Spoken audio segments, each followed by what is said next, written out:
બનાસકાંઠામાં ભાજપનું ઐતિહાસિક પ્રદર્શન। બનાસકાંઠા જિલ્લાના ભાજપના પ્રભારી ધવલ દવેની મહેનત આખરે ત્યાં પણ રંગ લાવી છે। જિલ્લા પંચાયતમાં ઐતિહાસિક જીત, ત્રણ નગરપાલિકામાં ઐતિહાસિક જીત, ધાનેરા, પાલનપુર અને ડીસા ત્રણેયમાં ભાજપને બહુમતી મળી છે। જિલ્લા પંચાયતની બેઠકો કે જે જિગ્નેશ મેવાણીનો ગઢ કહેવાય છે, ત્યાં પણ ભારતીય જનતા પક્ષે આ ત્રણેય બેઠકો આંચકી લીધી। મજબૂત સંગઠનની સાથે સાથે જે રણનીતિ હતી એ કામ કરી ગઈ અને એમાં શ્રેય ધવલભાઈ દવે અને એમની આખી ટીમને આપવો પડે અને એ એકતાનું પરિણામ બનાસકાંઠામાં જોવા મળ્યું। આ જ પ્રકારની તમામ અપડેટ જોવા માટે ન્યૂઝરૂમ ગુજરાતને લાઇક, શેર અને સબસ્ક્રાઇબ કરવાનું ભૂલતા નહીં।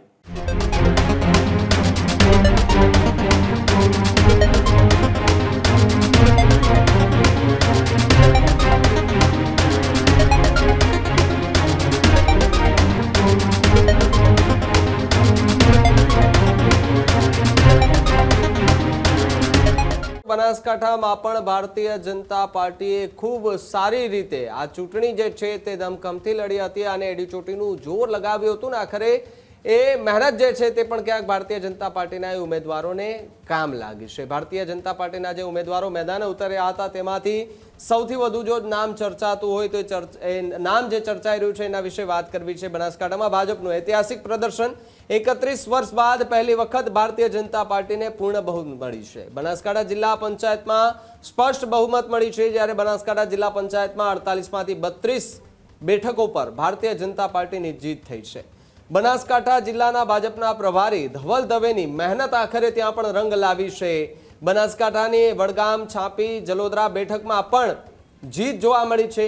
વડગામ, છાપી, જલોદરા બેઠકો એ જિગ્નેશ મેવાણીનો ગઢ જે છે તે ગણાય છે અને જિગ્નેશ મેવાણીના ગઢમાં જઈ અને ભારતીય જનતા પાર્ટીના જે પ્રભારી છે ધવલ દવે, તેમણે એ ગઢ તોડવાના પ્રયાસ કર્યા અને ક્યાંક થોડાક અંશે એ ગઢ જે છે તે તોડી પણ નાખ્યો છે અને બનાસકાંઠાની જે વડગામ, છાપી અને જાલોદરાની જે બેઠક છે, જે જિગ્નેશ મેવાણીનો ગઢ છે, ત્યાં ભારતીય જનતા પાર્ટીનો ભગવો લહેરાવતા પણ જોવા મળી રહ્યા છે। કોંગ્રેસના ગઢમાં પણ ભાજપે જોરદાર મેક મારી છે અને જિગ્નેશ મેવાણીના ગઢમાં પણ ભાજપની જોરદાર જીત જોવા મળી છે। મોટી ભાખર બેઠક આઝાદી બાદ પહેલી વખત એ ભારતીય જનતા પાર્ટી છે તેમણે જીતી હોય તેવું પણ અત્યારે જે છે તે સ્પષ્ટ રીતે કહી શકાય છે। ત્યારે મુફદ્દલ મારી સાથે ન્યૂઝરૂમથી જોડાયા છે। મુફદ્દલ, જે રીતે ગુજરાતની અંદર સ્થાનિક સ્વરાજ્યની ચૂંટણીમાં કેટલાક એવા ચહેરાઓ જે છે તે પડદા પાછળ રહીને ભારતીય જનતા પાર્ટીને જે ઉમેદવારો છે તેમને જીતાડવામાં લગાતાર મહેનત કરતા જોવા મળી રહ્યા હતા। ધવલ દવે જે છે તેમની વાત અત્યારે જોવા મળી રહી છે, એટલે કે એ જિગ્નેશ મેવાણીના ગઢમાં જઈ અને ત્યાં કેટલીક બેઠકો પર ભારતીય જનતા પાર્ટીનો ભગવો જે છે તે લહેરાવતા જોવા મળી રહ્યા છે। ભાવિક, ઓવરઓલ જો જોવા જઈએ ને તો આ બનાસકાંઠામાં ભારતીય જનતા પક્ષની લેન્ડસ્લાઇડ વિક્ટરી છે અને એના માટે સમગ્ર સંગઠનને એનો શ્રેય આપવો જ રહ્યો, કેમ કે બનાસકાંઠામાં ભારતીય જનતા પક્ષ માટે પાછળની તમામ ચૂંટણીઓમાં કોંગ્રેસ બહુ જ મોટો પડકાર બનીને રહી હતી અને આ વખતે જ્યારે ધવલ દવે છે એમને પ્રભારી બનાવ્યા બનાસકાંઠા જિલ્લાના, તો એમણે સંગઠન સાથે રહીને ચાહે ટિકિટની વહેંચણી હોય, યોગ્ય ઉમેદવારની પસંદગી હોય અને બીજી સૌથી અગત્યની વાત એ છે કે ભારતીય જનતા પક્ષનું આ વખતનું જે પરફોર્મન્સ રહ્યું સ્થાનિક સ્વરાજની ચૂંટણીમાં, એમાં સ્થાનિક જે સંગઠન એટલે કે જે તે વિસ્તારનું, જે તે જિલ્લાનું જે સંગઠન છે એની જે રણનીતિ છે એ રણનીતિને મોવડી મંડળે સમર્થન આપ્યું। એટલે એવું નહીં કે અમે નક્કી કરીશું એ તમારે કરવાનું, તમે નક્કી કરો એ અમે માત્ર ચેક કરીશું કે બરાબર છે કે નહીં અને એને ગ્રીન સિગ્નલ આપી દઈશું।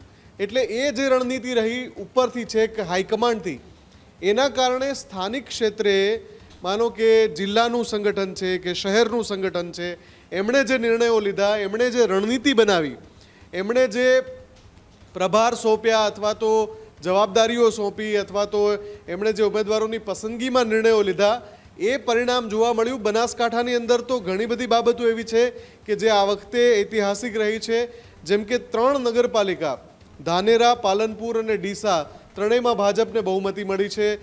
ભાજપ ત્યાં બોડી બનાવશે। ધાનેરા નગરપાલિકા કે જ્યાં શાનદાર જીત મેળવી ભાજપે, ત્યાં હંમેશા કોંગ્રેસ જીતતી આવે છે પણ ત્યાં એ ગઢ કોંગ્રેસ પાસેથી ભાજપે આંચકી લીધો।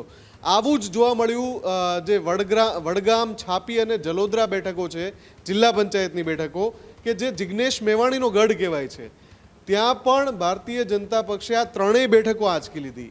આમાંથી એક બેઠક તો એવી પણ છે કે જે આઝાદી બાદ ક્યારેય ભાજપ જીત્યો નથી, કોંગ્રેસ જ જીતતી આવી છે અથવા તો અન્ય પક્ષો જીત્યા છે, પણ એ બેઠક પણ આ વખતે ભાજપે જીતી લીધી. એનો અર્થ એ થાય છે કે મજબૂત સંગઠનની સાથે સાથે જે રણનીતિ હતી એ કામ કરી ગઈ અને એમાં શ્રેય ધવલભાઈ દવે અને એમની આખી ટીમને આપવો પડે, કેમ કે એ જ કારણ હતું કે કોઈ એવો સંતોષ ન થયો. ઘણીવાર એ જે આંતરિક જૂથવાદ હોય છે, ખેંચતાણ હોય છે, એ પક્ષને નડી જતો હોય છે. પણ અહીંયા જે ધવલભાઈ દવે જે છે એમની સાથે સાથે માત્ર ધવલભાઈ નહીં પણ એમની સાથે સાથે ભાજપના ત્યાંના જે મોટા ચહેરાઓ છે બનાસકાંઠાના, ચાહે પૂર્વ સાંસદ હોય, પૂર્વ ધારાસભ્ય હોય, એમને અલગ અલગ જિલ્લા પંચાયત બેઠકો પર પ્રભાર સોંપવામાં આવ્યો હતો, જવાબદારી સોંપવામાં આવી હતી.